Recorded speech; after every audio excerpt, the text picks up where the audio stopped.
نبی کریم صلی اللہ علیہ وسلم کو اپنی اولاد کے ساتھ کس درجے کا لگاؤ تھا۔ حضرت فاطمہ رضی اللہ تعالی عنہ کے واقعات معروف ہیں، آپ نے سن رکھے ہیں کہ جب وہ تشریف لایا کرتی تو آپ صلی اللہ علیہ وسلم ان کے استقبال کے لیے محبت کی وجہ سے اٹھ جایا کرتے تھے، کھڑے ہو کر اپنی لاڈلی بیٹی کا استقبال کرتے تھے، اور حضرت فاطمہ کا ہاتھ حضور صلی اللہ علیہ وسلم تھام لیتے، اس پہ بوسہ دیا کرتے، اور پھر اپنی بیٹی کو اپنی ہی نشست پر اپنے پاس نبی کریم صلی اللہ علیہ وسلم بٹھایا کرتے تھے۔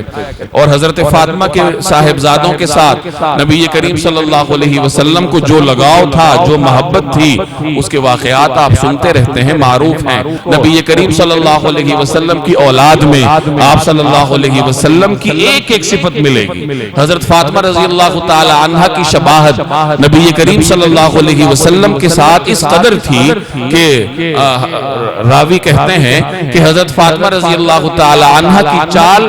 ان کا اٹھنا بیٹھنا، ان کی نشست اور برخاست، ان کی گفتار اور ان کی رفتار، یہ بالکل رسول اللہ صلی اللہ علیہ وسلم کے مشابہ تھی، اور گویا کہ آپ کی چال نبی کریم صلی اللہ علیہ وسلم کی چال کی پرتو تھی، اور جب آپ بات کرتی تھیں تو ایسا لگتا تھا جیسے رسول اللہ صلی اللہ علیہ وسلم بذات خود گفتگو فرما رہے ہیں۔ گفتگو کا انداز بھی وہی تھا، لب و لہجہ بھی وہی تھا، چلنے کا انداز بھی وہی تھا، رفتار بھی وہی تھی۔ تو یہ اپنے والد کی خصوصیات تھی جو حضرت فاطمہ رضی اللہ تعالی عنہ میں اللہ تبارک و تعالی نے منتقل فرمائی تھی۔